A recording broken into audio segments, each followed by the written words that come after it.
আমার কাজিনের বিয়ে হয়, ওখানে যাই আমি কাজিনের এখানে মিরপুর আমার ফুপির বাড়িতে। কাজিন মেয়েদেরকে রেখে আমার বাচ্চাকে নিয়ে আম্মুকে নিয়ে আমরা সবাই যাই।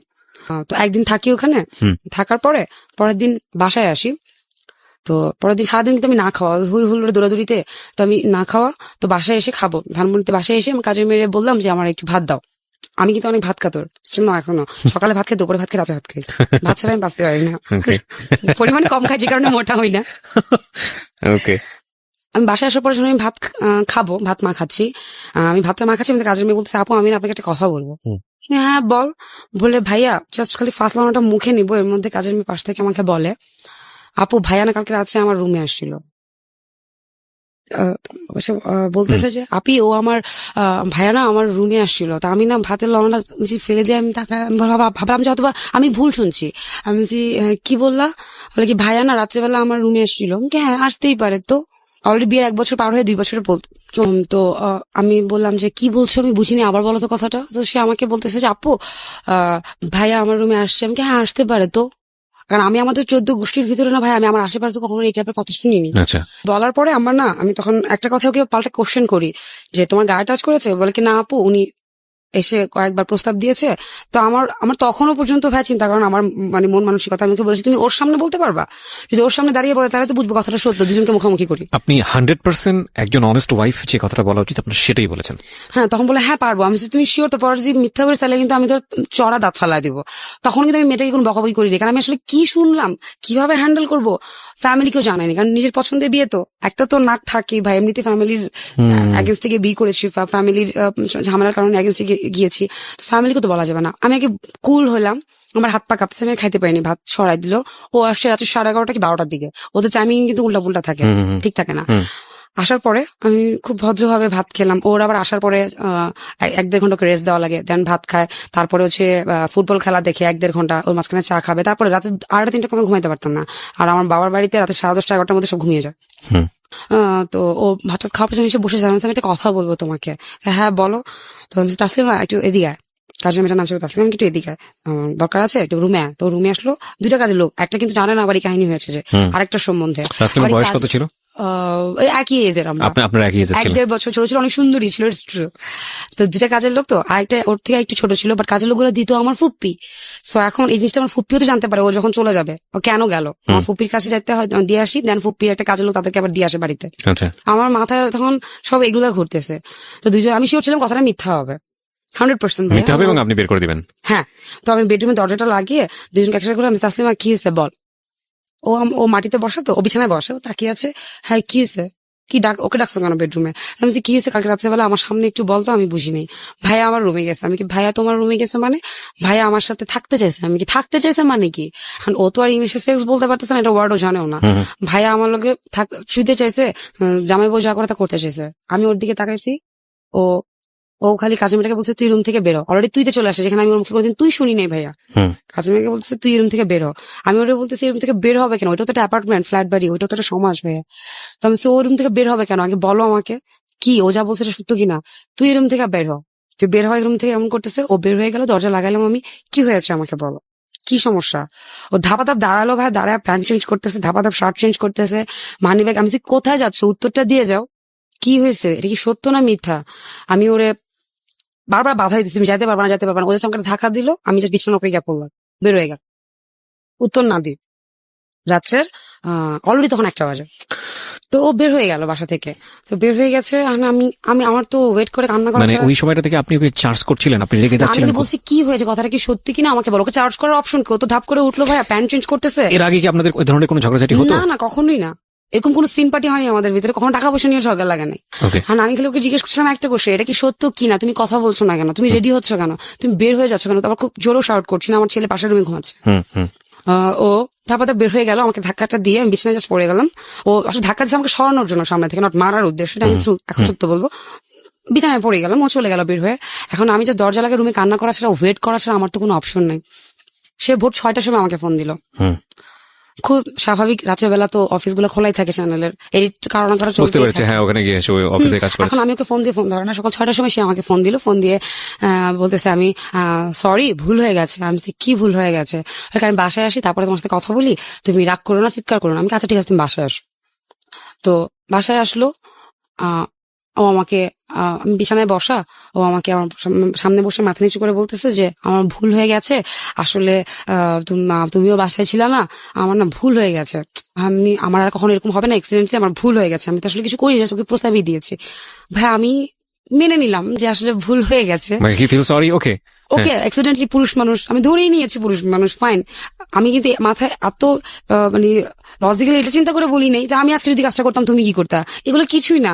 ও বললো ভুল হয়ে গেছে, এখন হচ্ছে ফাইন, ভুল হতেই পারে, বাট একটা জিনিস শিওর হলাম যে বাসায় রাতে বাইরে থাকা যাবে না। ফর আমার ভিতরে ভয়টা ঢুকে গেল। ওই যে আমি একদিন ফুপির বাসায় ছিলাম, ওকে। তো এরকম 10-15 দিন গেল, এখন আম্মুর কাছে আবার আপনি কাজের মেয়ের ক্ষেত্রে কি করলেন? ওকে বের করে দিলেন বাড়ি না, ও তো ট্রু বলেছে, ও মিথ্যা বলে আমাকে বের করতাম, ও তো থাকতে দেয়নি। ভাই আমাকে বলেছে ও না করে দিয়ে দরজা লাগাই দিছে, সো ও সৎ, ও বেটার, ও ভালো, আমি ওকে কেন বের করবো? আমার হাজবেন্ড প্রস্তাব দিচ্ছে, তাহলে আমার হাজবেন্ডকে বের করে দেওয়া উচিত। ওকে না, ওটা মানুষ না? আমার কাছে যেটা লিগেল সেটা লিগেল। তো আম্মুর বাসায় আমি আসি আবার থাকছি। পরের দিন সকালে গেছি, যে পরে ও অফিসে যাওয়ার পরে আবার একই বিষয়, আপু আপনি প্লিজ আমাকে যাওয়ার সময় নিয়ে যান, নাহলে ভাইয়া আমার রুমে ঢোকার জন্য জোরাজুরি করে, ভাইয়ারা ধাক্কা আমাকে রুম থেকে বের করতে হয়েছে। তো সেকেন্ড জিনিস আবার হইলো, আমি কিন্তু তখন আমার ফ্যামিলিকে কিছু জানাই নাই। এটা কি ওই মানে যে মেয়েটা কমপ্লেন করছিল সুন্দর যে মেয়েটা, সেটার জন্যই হচ্ছিল? বাকি মেয়েটার ক্ষেত্রে বাকিটা তো হচ্ছে মাত্র বড় হয়েছে, বাট এতটা Okay. সুন্দর না, একটু বড়। তো সেকেন্ড বারও একই বিষয়। তখন ভাই আমার মাথাটা অবভিয়াসলি ক্র্যাক হওয়ার কথা, তার মানে দ্যাট মিনস তুমি এটা ভুল করো নাই, ফার্স্টের বার যেটা তোমার ছিল। ইন্টেনশন ছিল এটা। হ্যাঁ, দেন আমি যখন তাকে ধরলাম, ধরার পরে অ্যাজ ইউজুয়াল আমি তোমাকে অ্যান্সার দিতে বাধ্য না। প্রথমবার আচরণ সেকেন্ড বারের আচরণ কিন্তু এক না। সে আমাকে সেট দিচ্ছে, আমি তোমাকে অ্যান্সার দিতে বাধ্য না। দেন আমি তাকে বলছি তুমি কেন বাধ্য না, তুমি কাজটা করেছো কিনা আমাকে বলো। এরপর ওর সে হয় যে করলে করছি তুই কি করতে পারবি করগা, এই লাইফে ফার্স্ট আমাকে তুইতে চলে আসলো, করলে করছি তুই কি করতে পারবি করগা, দরকার হলে আমি আরো করবো, ওরা তো কিছু করতে পারি না, তখন এবার কইরে দেখাবো। ও কিন্তু প্রস্তাব দিচ্ছে ভদ্রভাবে, তখন আমি এটাকে ওই পর্যায়ে যায়নি। তো আমি ভাই আমি কোনোদিন আমার লাইফে তুই তো কারি শুনিনি হাজবেন্ড ওয়াইফদের মধ্যে। আমি যে ফ্যামিলি থেকে আসছি, আমার চোখ দিয়ে পানি পড়তেছে, আমি কাঁদতেছি। তো তারপর থেকে তার বিহেভিয়ার আমার সাথে একটু ডিফারেন্ট হওয়া শুরু করলো। তো এরপরের বার থেকে যখনই বাবার বাড়িতে যেতাম, সহজে যেতাম না, গেলেও দিনে দিনে ব্যাক করতাম। তো যখনই বাবার বাড়িতে যাওয়া শুরু করলাম, বড়টাকে সাথে করে নিয়ে গেলাম, কারণ আমি ভাবছি ছোট তো, ওটা তো ছোট, ওটা তো কিছু বলবে না, তাহলে হয়তো এটা সুন্দরী বলে শুধু এটা ক্ষেত্রে এরকম হচ্ছে। কারণ আমি তো কাউকে শেয়ার করিনি যে কারোর কাছ থেকে আসলে বুদ্ধি নিব, কাকে শেয়ার করবো, এটা মান ইজ্জত মান সম্মান, যার সঙ্গে শেয়ার করবেন সেখানে সম্মানের প্রশ্ন। আরেকটা জিনিস আমার হচ্ছিল, আয়না দাঁড়িয়ে, এটা যে কত বড় একটা অপমান ভাইয়া, যে আমি কাজের মেয়েদেরকে ছোট করে বলছি না, তারও একটা মানুষ, কিন্তু আমি ঘরের একটা ওয়াইফ, আমি কি কাজের মেয়ে থেকে দেখতে এত খারাপ? আর আমার কি নেই যে একটা কাজের মেয়ের কাছে আসলে যাওয়া লাগে? আয়না দাঁড়িয়ে কি করতেন? তাকিয়ে দেখতাম নিজেকে, কি নাই, ভিতরে ভিতরে আসলে নিজেকে অনেক ছোট করে ফেলে বিষয়গুলো। আর যদি আপনি কারো কাছে শেয়ার করতে না পান, তাহলে আরো ছোট হয়ে যান। ভেরি ডিফিকাল্ট স্টোরি, প্রিয় শ্রোতা, খুবই কঠিন একটা গল্প। আমি এই ধরনের গল্প পাইনি কখনো, আমি এত গল্প শুনেছি। আপনি কাউকে জানাতে পারছেন না, আপনাকে হ্যাপিলি লাইফ লিড করছেন বলে সবার সামনে হাসি দিতে হচ্ছে। আমি অনেক সুখে আছি, আমার তো সুখে কেউ নাই, এটা বলাটা না তখন পাপ। আপনি যখন সুখে আছেন তখন সুখ বলা যায় ভাইয়া, বাট আপনি যখন সুখে নেই তখন এটা বলাটা অনেক বড় পাপ মনে হয়, অনেকটা কষ্ট মনে হয়। তো আবার হাসি দিয়ে যখন বলতে হয় যে আই এম হ্যাপি, আমার হাজবেন্ডের মতো হাজবেন্ড হয় না, আমি খুব সুখী। ট্রু। তো তো আমি ভাবছি তাহলে এটাই হয়তো সুন্দরী, তাই হয়তো এটার জন্যই প্রবলেম। ঠিক আছে, পরে দেখলাম যে না, ছোটটার ক্ষেত্রে একই প্রবলেম শুরু হলো। তো ওই একটা পর্যায়ে প্রতিদিনই হয়, প্রতিদিন তার সাথে আমি সে দিই, ঝগড়া হচ্ছে তার সাথে আমার। একটা পর্যায়ে সে আমাকে মূর্খ বলে গালি দেয়, তুই মূর্খ বলেই তুই কাজের মেয়েদেরকে সামনে দাঁড়িয়ে এটাকে প্রমাণের চিন্তা করতেছিস, তো এটা মেনে নেওয়া উচিত। এই মূর্খ ওয়ার্ডটা আমার খুব মাইন্ডে লাগে। আমি খুব জেদি মেয়ে ছিলাম, আগেই বলেছি। তো আমি আমার বাবার বাসায় আসি, এই ঘটনা কিন্তু এগুলো চলতেছে, কারণ এগুলো প্রতিদিন বলার কিছু নেই। তো বাসায় এসে আমার বাবাকে বলে আমি পড়াশোনা শুরু করবো। অলরেডি তখন বিয়ের 2 বছর। আব্বু আমাকে বলছে যে আব্বু পড়াশোনা করতে দিবে না, কারণ পড়াশোনা করতে দিলে আমি আবার অসুস্থ হয়ে যেতে পারি প্রেশারে। আমি বলছি আমি পড়াশোনা করবো, তখন আমি পরীক্ষা দিব না, ক্লাস করবো না, আমি পরীক্ষা দিব। আব্বু কত ছেলে হয়ে গেছে, তুই সুখে আসছিস, তুই সংসার করছিস, পড়াশোনা দেখি দরকার, আমার কথা শুনে আমি পড়াশোনা করবো। আমাকে মূর্খ বললো কেন? সে একটা সার্টিফিকেট হলো আমার লাগবে, এসএসসি সার্টিফিকেট হলো আমার লাগবে। থ্যাঙ্কস টু হিম, সে আমাকে ওদের মূর্খ বলে গালি দিয়েছিল। থ্যাঙ্কস টু হিম, আসলে থ্যাঙ্কস থাকে। তো আব্বুকে অনেক জোরাজুরি করে আমি আমাদের এলাকার মিরপুর এলাকায় একটা স্কুলে ভর্তি হলাম, যেখানে ক্লাস করা লাগে না, জাস্ট পরীক্ষা দেওয়া লাগে প্রভাবশালীদের, সো প্রবলেম হয় না। বাসায় 2টা টিচার রাখা হলো। তো আমার হাজবেন্ডের স্পেশাল, তুমি আমার কাছে পারমিশন নিয়েছো, তো খরচ দিবে আমার বাপ, সবকিছু করবে আমার বাবা, তো পারমিশনের তো কোনো দরকারই নেই। বাট ওরকম লেভেলের পর্যন্ত আমি তার সাথে আমি যাইনি। আমি তাকে বলেছি না দেখো আমি আসলে পড়াশোনা করতে চাচ্ছি। সে যে আসলে আমাকে মূর্খ বলাতে আমি পড়াশোনা করতে চাচ্ছি সেটা আমি তাকে বলিনি। আমার যে ছিল আমি এসএসসি কমপ্লিট করবো, সার্টিফিকেট নিবো, তারপর ওকে গিয়ে বলবো তুই আমাকে অমুক টাইম একদিন মূর্খ বলছিলি কাজের মেয়েদের সামনে। তো আমি পাশাপাশি এখন একটু একটু করে পড়ার বাসায় টিচার রাখা হলো, ইংলিশের একটা, ইংলিশ অঙ্ক একটা, অ্যাকাউন্টিং এর একটা। খুব স্বাভাবিক হলে একটা মেয়ে এরকম হয়, আমি জানি না, বাট আপনাকে এই প্রশ্নটা করা উচিত হবে কিনা। আপনি যখন আপনার হাজবেন্ড এরকম কাজ করছে, বিশেষ করে এই মেয়েটার সঙ্গে, আপনি কি ওকে জেলাস ফিল করতেন যেহেতু না, আপনি আমি আয়নার সামনে দাঁড়াতেন? তখনো পর্যন্ত এই বিষয়গুলো না, আমি তো নাচ করতাম বুঝিনি না ভাইয়া। আপনি সেটা। ছেলেদের সাথে তো আমাকে নাচ করতে হইতো, রাইট। নাচের মেয়ে যেহেতু আমি নাচ করতাম, সো আমার মন মানসিকতা এমনিতেই বড় ছিল, স্কাউট করে আসতাম। তো ছেলেদের সাথে তো আমাদের নাচ করা লাগছে না হাত ধরে, তারা আমাদের কমন ধরতেছে না, তার মানে কি এটা নাকি? আমি একবারই বলেছি, আমি যে পরিবেশ থেকে জন্ম নিয়েছি একটু ডিফারেন্ট ছিলাম বলেই তো আসলে এত প্রবলেম। তো আমি পড়াশোনা শুরু করি, ওটাতে কোনো বাধা থাকে না, কারণ পরীক্ষা দিতে পারে, ও শিওর ছিল আমি তো পাশ করবো না, কারণ যেভাবে পড়াশোনা করতেছি এটা পাশ করা সম্ভব না। ওকে। ফাইন। আবার আমাকে বলেছিল ইয়ের কথা, ওই যে স্কুলগুলো আছে না, ভোকেশনাল যে স্কুলগুলো হয়, মেবি সপ্তাহে শুক্রবার ক্লাস হয়। তো আমার ভাই তখন বলেছিল, তো জামাইকে বলিস ওই স্কুলে পড়ার থেকে ফেল করা, মানে না পড়াশোনা করে ঘরে বসে থাকা ভালো। ইয়েস, আমার ভাই আর মায়ের ওই সাপোর্টটা তখন অনেক গ্রেট ছিল। তারা চাচ্ছিল আমি পড়াশোনা করে, আব্বু চাচ্ছিল না, অসুস্থ হয়ে যায় যদি। আর আম্মু যেহেতু ওই সময়কারই সে বিয়ে কমপ্লিট করা মহিলা ছিল, সে তো চাইবে ডিগ্রি কমপ্লিট করা, সে তো চাইবে যে আমার তার ছেলে আমি পড়াশোনা করো। রাইট। তো আচ্ছা ঠিক আছে, আমি ভর্তি হলাম নর্মাল স্কুলে, হাই স্কুলগুলোতেই, কিন্তু আমি পরীক্ষা দিব না, বাসায় টিচার রাখা হলো, 2টা টিচার আসে, পড়ানো হচ্ছে। তো তার এই প্রবলেম গুলা চলছে। তো একটা কাজের মেয়ের বিয়ে হয়ে যায়, আরেকটা কাজের লোক চেঞ্জ হয়, কিন্তু ওই পুরানটা থাকে। আমি একদিন পুরানটারে ও চলেই যাবে, ওই মেয়ে থাকবে না, যে কোনো সময় ভাই আমার গায়ে হাত দিতে পারে, এরকম রিস্কে। তো আমি একদিন একটা দরজা লাগাই, কাজের মেয়েটার পা জড়িয়ে ধরে বলি, তোর আমার বোন লাগিস প্লিজ, তোর পা ধরি, কারণ ও চলে যাওয়া মানে হচ্ছে আমার ফুপির কাছে কথাটা চলে যাওয়া। তখন একদম পুরো ফ্যামিলিতে চলে যাবে আউটব্রাস্ট। হ্যাঁ, তখন আমার বাবা মাকে জানে না এগুলা। তো তোর পা ধরি, তুই আমার জাস্ট এসএসসি কমপ্লিট পর্যন্ত থাক, তাও তুই যাইস না, কারণ আমার ছেলেটাকেও তো ও পালতেছে, আমি দুজন মিলে পালতেছি, তো তুই যাইস না। তো এটা আপনি বুঝবেন না, একটা হাজবেন্ডের অপরাধে একটা বউকে যখন আরেকজনের পা ধরতে হয়, এবং তো please কাজের কাউকে মেয়ে। বলিস না। এবং আমার মধ্যে এটা ভয় হচ্ছিল, আপনারা প্রশ্ন করতে পারেন যে কাজের মেয়েটাকে চেঞ্জ করলাম না কেন, এরপরে কাজের মেয়েটা যদি তাকে না দিয়ে দেয় তখন আমি কি করবো? ওটা যদি খারাপ হয়, এটা তো ভালো ছিল বলি আমাকে বিচার দিচ্ছে, সে আটকে রাখছে। Logic, definitely logic. আমাকে তো কাজের মেয়ে লাগবে ভাই, এত বড় অ্যাপার্টমেন্ট আমি সামাল দিতে পারবো না, যে স্ট্যাটাস যেটা। কিন্তু ওই মেয়ে যদি ওকে দিয়ে দেয়, ওই মেয়ে যদি আমাকে সে বিচার না দেয়, এরকম অনেক কাজের লোক আছে, তাদের ক্যারেক্টারিস্টিকের প্রবলেম আছে। আমি সবাই কাজের লোক মানি যে খারাপ হবে তা কিন্তু না, আমি হ্যাটস অফ দিই ওই মেয়েটাকে, যে মেয়েটাকে আসলে আমার বোনের মতো করে আমার পাশে ছিল। তো আমি ওর পা ধরি, ওই সময়টা আসলে একটা মেয়ে যে কত ছোট হয় আমি আপনাকে বলছি, একটা স্ত্রী, একটা ওয়াইফ জানে তার হাজবেন্ডের মান ইজ্জত রাখতে গিয়ে তাকে কত কিছু করতে হয়। একটা হাজবেন্ড, আপনারা যারা বাইরে থাকেন তারা মনে করেন কি আপনার ঘরের বউরা কি আর করতেছে, ঘরে বসে আছে, খাওয়া দাওয়া করতেছে, রান্নাবান্না করতেছে, টিভি সিরিয়াল দেখতেছে, ওদের তো কোনো কাজ নেই। আর প্রতিনিয়ত আপনাদের মান সম্মান আসলে আমরা বহন করে চলি। I agreed on that point, I agreed. তো হ্যাঁ, আমার কথা হচ্ছে যে ওকে বিদায় করা মানে এটা। তো এভাবে চলতেই থাকে। তখনই যখন এরকম বারবার করে, তখন আমি আসলে বুঝতে পারি ওর ক্যারেক্টারিস্টিক এই প্রবলেম, নট ও ভুল করছে। সো দ্যাট মিনস ওর যে প্রেজেন্টাররা আছে আসলে বলে না, আপনারা আমাদের কি খারাপ করেন, বউরা খারাপ হয় না, হাজবেন্ডের বউদেরকে খারাপ করেন, সন্দেহ করতে বাধ্য করেন, তাইলে কি কিছু আছে? কিন্তু আমি কখনো ওকে জিজ্ঞেস করতাম না, ঝামেলা করতাম না। তো আমি এরকম শুটিং গুলাতে প্রায় যাওয়া আগ্রহ দেখা, মানে সন্দেহটা তৈরি হলো আপনার, এবং আপনি হ্যাঁ, কিন্তু ওকে বুঝতে আজকে তো দিতাম না। মিডিয়ার একদম 12টা বাজিয়ে দিবেন আপনি, আমার যেটা মনে হচ্ছে। Okay, but story, we respect the ground, জীবন গল্প। এখানে প্রত্যেকটা মানুষ, আমি খুব দ্ব্যর্থহীন কণ্ঠে বলি, একজন ভিক্ষুক থেকে শুরু করে সমাজের একেবারে উচ্চতলের মানুষ, সবার জন্য এখানে জায়গা আছে। প্রত্যেকের গল্পই গল্প, সেটা সমাজের যে জায়গাটাকে আঙ্গুল করুক না কেন, but essence of the story আমরা নেবার চেষ্টা করবো। এখানে মিডিয়া কিংবা প্রডিউসার কিংবা সে অনেক সম্ভ্রান্ত পরিবারের মেয়ে, এই বিষয়গুলোকে আমরা দেখার না চেষ্টা করি, বরং আমরা গল্পের জায়গাটাকে বোঝার চেষ্টা করি যে আসলে কি কারণে সংসারটা কি অবস্থায় চলে গেল।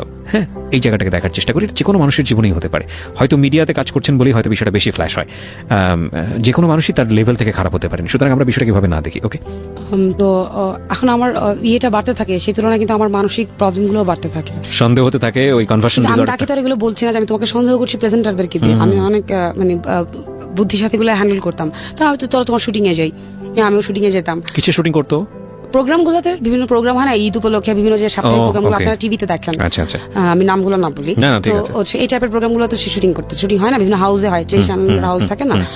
তো তখন ভাইয়া একটা বাসার কাজের মেয়ে ছাড়ো না, সে এত সুন্দর সুন্দর প্রেজেন্টার থেকে ছেড়ে দেয়, এটা আপনার খুব স্বাভাবিক, আপনি সন্দেহটা করতেন। করতেই পারি আমি, হ্যাঁ। Okay fine.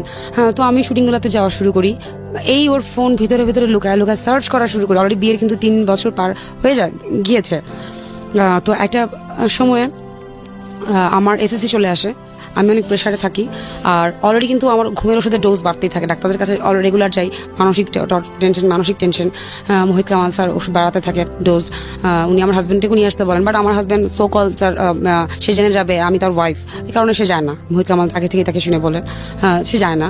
তো মোহিত কামাল স্যার খুব মজা করে একটা আছে, যেটা আমি আসলে প্রত্যেকটা মানসিক রোগীর জন্য দিতে চাই, যে আসলে যে সমস্ত ওয়াইফদের হাজবেন্ডরা এরকম বাইরে মেয়েদের সাথে বিভিন্ন কাজে লিপ্ত হয় বলে আমরা জানি, বুঝি, তো তাদের জন্য আসলে একটা সে, তো মোহিত কামাল স্যার আমি যেন টেনশন না করি আমাকে একটা সে দেয় যে দেখো তুমি যেরকম টয়লেটে গিয়ে শেষ করে আসো, তেমনি পুরুষ মানুষের কাছে রাস্তায় দেয় বিভিন্ন জায়গায় জায়গায় গিয়ে সেক্স করাটা এরকম একটা বিষয়। তো তোমার মধ্যে যেরকম কোনো ফিলিংস নেই শেষ করার, পুরুষ মানুষের ওই টাইপের পুরুষদের সেক্স করার কোনো ফিলিংস নেই, তুমি ভাইবো না সে ফিলিংস এর শুধু তোমার সাথেই করে, তুমি তার ভয়। এটা আপনাকে মানে সান্ত্বনা দেওয়ার জন্য বলে, আই নো দ্যাট। তো ঘুমের ওষুধ বাড়তে থাকে। তো আমার এসএসসির সামনে, তো আমার বাবা আমাকে একটা কথা বলতে থাকে, মা তুই ফেল কর, তাও তুই আমার পরীক্ষার জন্য প্রেশার নিস না, তুই ফেল কর। আর আমার মানে ভাই বলতে থাকে, দেখ মানিজ্জত আমাদের ফ্যামিলি থেকে ফেল করে না, তুই 1.90 পায় কাটায় কাটায় পাশ করিস। কিন্তু আমার তো প্রেশার নিয়ে লেখাপড়া করা নিষেধ ছিল। তো ভাইয়া আল্লাহর রহমতে পরীক্ষা দিই 4.19, ওকে, কোনো ক্লাস করা ছাড়া। এইসব সংসারের মানসিক টেনশন সবকিছু নিয়ে পড়াশোনা, বাচ্চাও তো বড় হচ্ছে, বাচ্চাকে পালছি আমি। এখানে বেবির কথাটা একটু পরেই বলবো, বাচ্চা পালছি আমি। তো যখন রেজাল্টটা আসে, ওই আমাকে ফোন দিয়ে বলে যে এটা কি আসলেই তোমার রোল নাম্বার? ও শক্ট থাকে। তখন আমি বলি যে হ্যাঁ আমার নাম, এইটু রোল নাম্বার। তুমি তো অনেক ভালো করছো, কারণ ওরা ধরে নিয়েছিল আমি ফেল করবো। তো এভাবে এসএসসি কমপ্লিট করি আমি। ইন্টারে ভর্তি হই একটা কলেজে। আমার ছেলেকেও স্কুলে ভর্তি করা, এটা ইংলিশ মিডিয়ামে, ধানমন্ডির, আমি নামটা না উল্লেখ করতে চাচ্ছি। তো এরকম ও আমার ছেলের কখনো কোনো ডাক্তারের কাছে বলেন টিকা দেওয়া বলেন, কোনো কিছুতে কিন্তু ও যায় না। আমি কাজের মেয়েদেরকে নিয়ে বা আমার মাকে নিয়ে যাচ্ছি। ওকে জাস্ট শুধু ফার্স্ট মানে স্কুলে ভাইবা হওয়ার দিন যাওয়া লাগে প্যারেন্টসদেরকে ইংলিশ মিডিয়ামে। তো বেসিক্যালি আসলে বাচ্চাদের হয় না, এই ভাইবাটা আমাদের বাপ মাদেরই হয়। তো আমি যাই, ও যায়, ওই একদিনই শেষ। তো সে তো সকালে যায়, রাতে তার আসার কোনো ঠিক ঠিকানা নাই। তো হঠাৎ তার যে প্রেজেন্টারটা থাকে, একটা মেয়ে এরকম রাত বিরাত তাকে ফোন দিতে থাকে। আচ্ছা প্রেজেন্টারটা তো একটা দুটোর সময় কি কাজ? এবং আমি হঠাৎ করে খেয়াল করি যে এই একটা নাম্বার, আমাকে বলতেছে সে প্রেজেন্টার রাইট, বাট আসলে নাম্বারটা সেভ করা না। এখন ওর প্রত্যেকটা নাম্বার সেভ করা থাকে প্রেজেন্টারদের, তো নাম্বারটা সেভ করা না। তো দেন আমি নাম্বারটা বের করি, এবং আমি যে নাচ করতাম, মেয়েটা হচ্ছে ওই একটা ভাইয়ার সাথে আগে নাচ করতো অনেক আগে। আমি মেয়েটাকে চিনতাম, যে নামটা সে বলছে এখন বর্তমান প্রেজেন্টার তার, কিন্তু নাচ করতো। তো আমি বুদ্ধি করে ওই ভাইয়াটাকে ফোন দিই যে ভাইয়া তুমি না বলেছিলে আমার হাজবেন্ডের সাথে যে কাজ করছে, নাচ করতো, তো ওর ফোন নাম্বারটা আমাকে একটু কালেক্ট করে দিতে পারবা? আমি আসলে নাম্বারটা মিলাবো। পরে দেখলাম যে রাইট, ভাইয়া নাম্বারটা দেওয়ার পরে দেখলাম এই মেয়ে ওই মেয়ে, কিন্তু ও প্রেজেন্টার বলতেছে অন্য একটা মেয়ের নাম, এই মেয়ের নাম বলছে না। ও তো 2-3টা প্রোগ্রাম হতো সাপ্তাহিক, হ্যাঁ, তো এই মেয়ে ওই মেয়ে না, নতুন মেয়েটা না। তো রাতে 2-3টা বাজে কিসের প্রেজেন্টার? দেন আমি তার সাথে রাগারাগি করি একদিন, যে রাত 12টার পরে তুমি যখন যখনই বাসায় ঢুকো, রাত 2-3টা বাজে তুমি যখন অফিসে থাকতেছো তখন ফোন ধরো, কিন্তু বাসায় ঢুকার পর সেটা রাত 12টা হয়ে যায়, তুমি আর ফোন পিক করতে পারবে না। Okay fine. হঠাৎ করে তুমি ঘুম ভাঙে দেখি সে পাশে নেই। তো আমি উঠে গিয়ে দেখি যে সে আমার গেস্ট বেডরুমের বারান্দাতে গিয়ে একটা কারোর সাথে ফোনে কথা বলছে। আমি চুপ করে পিছনে গিয়ে দাঁড়াই, তো সে কথা বলছে, আমি কথাগুলো না বলি কি বলছে, তারা রোমান্টিক কথাবার্তা বলছে। আমি পিছনে দাঁড়িয়ে চুপ করে দাঁড়িয়ে আছি, যেন সে ফিরলে আমাকে দেখে। নট আমি লুকিয়ে শুনছি, কিন্তু আমিও মুখোমুখি দাঁড়ানো, কিন্তু ও তো গ্রিল ধরে আকাশের দিকে তাকিয়ে তাকিয়ে আকাশ বাতাস নিয়ে কথা বলছে, তার তো আর পিছনে দেখার দরকার নেই, তাই না? তো আমি দাঁড়িয়ে আছি, তো সেই যে কথাটা বলাটা বন্ধ করে পিছনে ফিরেছে, ফিরে আমাকে সে দেখার পর আমাকে বলছে তুমি এখানে। তখন আমি হাসতে হাসতে তাকে ততদিন আসলে আমার আর কিছু নাই তার প্রতি প্রেম, ভালোবাসা, শ্রদ্ধা, সবচেয়ে বড় একটা ওয়াইফের হাজবেন্ডের প্রতি, সেটা হচ্ছে আপনারা বলেন কি আমি জানি না, ট্রাস্ট। সেকেন্ড হচ্ছে শ্রদ্ধা বোধটা থাকতে হয়, তাহলে সেখানে ভালোবাসা থাকে না। তো আমি যদি সে 10 বছরের বড় হোক আর আমার সেম এজই হোক আমার হাজবেন্ড, আমি তাকে শ্রদ্ধাই না করি, তার ততদিনে আমার তার ভিতরে তার জন্য আমার সম্মান, প্রেম, ভালোবাসা আর কিছু নেই। তখন আমি আমার ফ্যামিলিকে কিছু জানাইনি। তো আমি যখন সে পাল্টা ঘোরার পর আমাকে দেখে, আমি তো হাসি দিয়ে তাকে বলি শেষ, চলো ঘুমাতে যাই, বলে আমি সোজা ঘুমাতে চলে যাই। গিয়ে আমি বালিশ চাপা দিয়ে ভাই কিভাবে কান্না করেছি আমি জানি। আজকে কথাগুলো বলতে গিয়ে আমার খারাপ লাগছে না, আমি হাসছি, কারণ আমি জানি আমি যেহেতু একটা মানসিক রোগী, অসুস্থ ছিলাম, কোনো ফ্রেন্ড ছিল না, আমি বিষয়গুলো একা একা কিভাবে ভিতরে ডিল করেছি। এটা তো ও জানতো। ওর কথা হচ্ছে স্বাভাবিক না, আমি যদি একবার মেনে নিয়েছি, ওর তো নিজে থেকে একটা ভয় থাকা উচিত ছিল। আমি মানে প্রত্যেকটা মানুষ কিন্তু তার নিজের জায়গা থেকে জাজ করে, তো আমি যেটা জাজ করছি এখন কি বলবো না সেটা ঠিক আছে, আপনার জায়গা থেকে আপনি ভেবেই বলবেন, ঠিক আছে, কিন্তু ওর জায়গা থেকে একটা ভয় পাওয়াটা স্বাভাবিক ছিল। ভয় পাওয়াটা স্বাভাবিক জায়গাটা নাম্বার 1, যে ও